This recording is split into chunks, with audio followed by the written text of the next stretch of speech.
25শে March আর মাত্র 2 দিন পরেই ভারতের বিপক্ষে জয়লাভ করতে বাংলাদেশ দলের জন্য কৌশলগত প্রস্তুতি অত্যন্ত গুরুত্বপূর্ণ। বিশেষ করে ইংলিশ প্রিমিয়ার লিগের অভিজ্ঞ মিডফিল্ডার হামজা দেওয়ান চৌধুরীর অন্তর্ভুক্তি দলের শক্তি অবশ্যই বৃদ্ধি করেছে, এতে কোনো সন্দেহ নাই।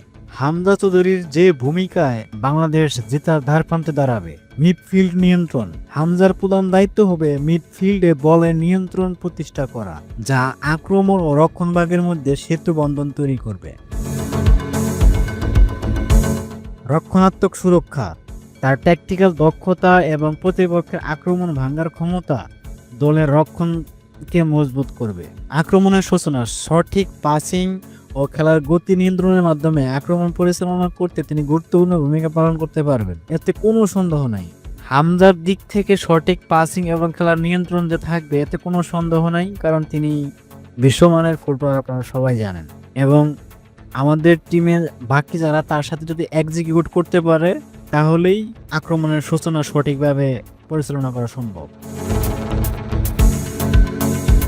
দলের কৌশলগত প্রস্তুতি, প্রতিপক্ষের বিশ্লেষণ। ভারতের খেলার ধরন সম্পর্কে আমরা অলরেডি জানি। তারা হঠাৎ করে তাদের গতি, ফুটবলের গতি অনেক বাড়িয়ে দেয়, খেলার গতি অনেক বাড়িয়ে দেয় এবং আক্রমণে যায়। তাদের এই গতি কিভাবে থামানো যায় ওইটা নিয়ে আমাদের চিন্তা ভাবনা করতে হবে, এবং তাদের দুর্বল দিকগুলো কি কি আছে ওইটা অবশ্যই আমাদের মাথায় রাখতে হবে। আমাদের রক্ষণভাগের দৃঢ়তা বাড়াতে হবে।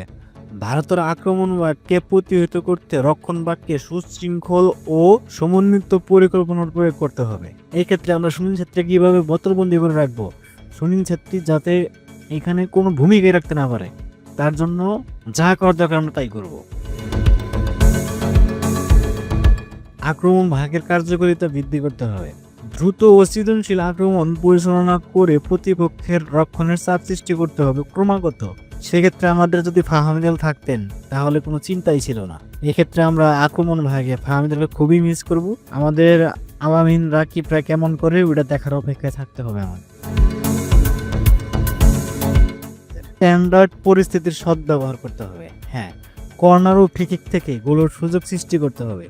যদি আমরা কখনো কর্নার ফ্রি কিক পাই, সেগুলো কীভাবে কাজে লাগানো যায় ওইটা নিয়ে মাঠে ইনস্ট্যান্ট স্ট্র্যাটেজি নির্ধারণ করতে হবে। সেক্ষেত্রে আমাদের হামজা আছে, সে এগুলো ট্যাকেল দেবে ইনশাল্লাহ। সঠিকভাবে হামজা চৌধুরীর অভিজ্ঞতা ও দক্ষতা এবং সঠিক কৌশলগত প্রস্তুতি বাংলাদেশের জয়ের সম্ভাবনা সৃষ্টি করবে। আপনি যদি আমার সাথে একমত হন তাহলে অবশ্যই কমেন্ট বক্সে জানাবেন। আর এতক্ষণ সাথে থাকার জন্য আপনাকে অনেক ধন্যবাদ।